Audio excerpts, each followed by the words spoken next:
voilà, pour commencer, on va déjà enlever tout ça. Ah, ok. Essayer d'être un peu court, pas trop long parce qu'on va pas beaucoup de temps. Non, je suis quelqu'un, Je peux toujours couper. je ne vais pas déborder, vous savez.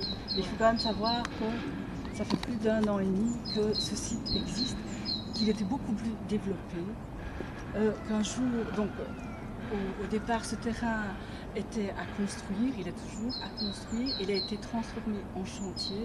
C'est en fait un entrepreneur polonais qui vient déverser tous ses dépôts de construction ici. Il y a quelques mois, un peu après les élections, j'ai rencontré le propriétaire de la maison juste ici, en lui demandant comment est-ce que lui vivait ça. Naturellement, il m'a dit que pour lui, c'était pas du tout agréable parce qu'il pouvait plus ni ouvrir ses fenêtres, qu'il vienne faire des dépôts la nuit, en particulier le samedi, mais qu'il n'osait pas beaucoup réagir parce qu'il avait peur de représailles.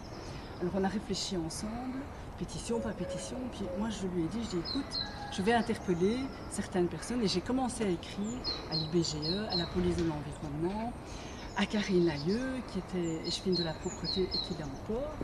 Et j'ai comme ça secoué pas mal de personnes sans savoir très bien où aller. Alors j'ai eu des réponses de Karine Layeux. Non, personne ne m'a répondu pour ceci.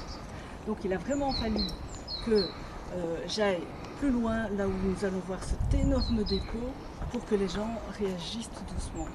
Ici, ce qui m'inquiétait, c'est que assez important pour eux. c'est pas assez important, c'est un terrain privé, et pourtant, bon, ici il a commencé à nettoyer, mais il y a un puits qui se trouve là.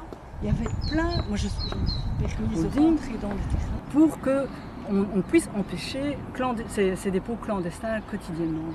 Il y a des produits toxiques, vous pouvez nous montrer? Ah oui. Donc, on va commencer par les plaques d'amour. Vous connaissez quand même les risques. Peut-être maintenant ouvert, mais les pots de peinture ont aussi des. Je ne sais pas, sont constitués de produits toxiques.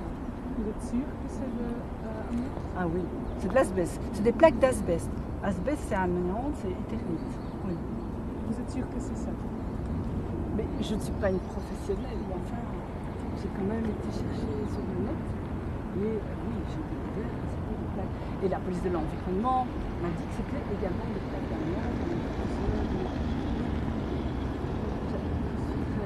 Affirmative. Oui, c'est pas moi qui ai déclaré que ce site était d'une dangerosité, c'est cette police de l'environnement. Et c'est aussi pour ça que le nettoyage de ce site est aussi cher et qui demande près de 4 000 €. Ça s'élève déjà à 4 000 €. Alors ce que la SNCB compte faire une fois que le site sera nettoyé, c'est-à-dire pas avant 2 mois,